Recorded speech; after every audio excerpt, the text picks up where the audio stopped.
Hello mga kababayan ko sa Pilipinas, si Bishop Arnel here of Victory Church of God of Fredericksburg, Virginia, USA at maraming salamat sa inyong patuloy na pagsubaybay at pagtangkilik sa ating programang pagbabasa ng Biblia sa buong taon na ito.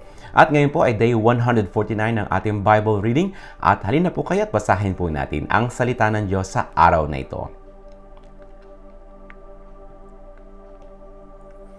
Job chapter 16. Sumagot naman si Job, "Narinig ko ng lahat ang inyong mga sinabi. Kayong lahat ay mang-aaliw na walang silbi.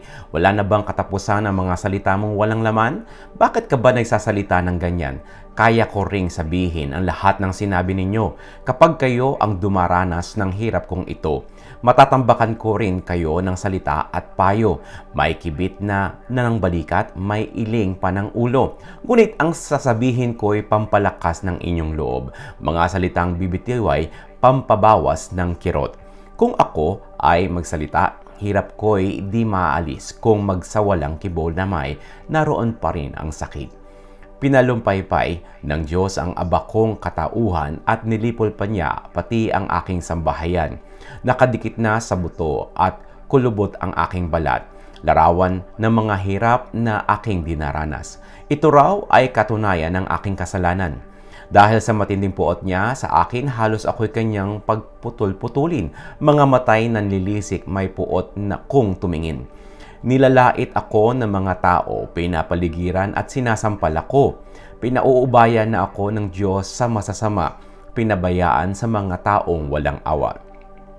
Sa aking pananahimik, ako'y kanyang ginambala, sinakal, dinurog at pinuntirya ng pana.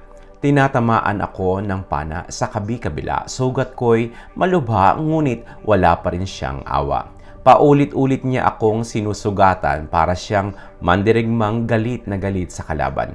Ako'y nakasuot ng damit panluksa, nakaupo sa alikabok, kataway ng hihina. Sa kaiiyak ko'y pula na ang aking mukha, mata ko'y wala nang makita pagkat namamaga. Wala naman akong ginagawang masama, panalangin ko sa Diyos ay tapat at walang daya.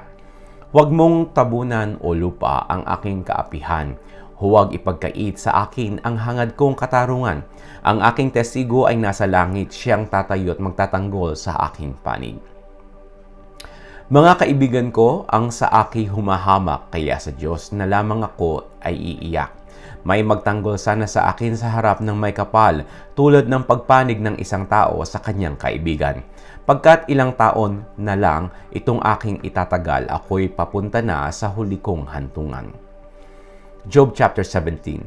Gulong-gulo ang aking isipan bilang na ang aking mga araw. Hinihintay na ako ng libingan. Pinagmamasdan ko ang sa akin ay lumalaig. Mga salita nila'y lubhang masasakit. O Diyos, ako'y tapat, kaya sa aking magtiwala. Ikaw lang ang makapagpapatunay sa aking mga salita. Isip nila'y sinarhan mo upang di makaunawa. Laban sa akin, huwag nawa silang magtagumpay. Siyang dahil sa salapi ay nagtataksil sa mga kaibigan. Kanyang mga kamag-anak ang siyang mawawalan.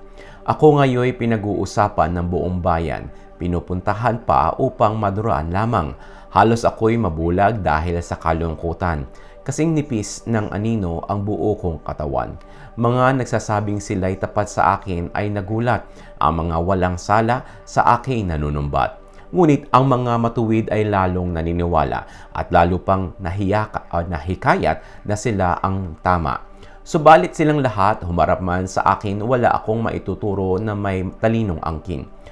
Tapos na ang mga araw ko, bigo ang aking mga plano, ang aking pag-asa'y tuluyan ng naglaho.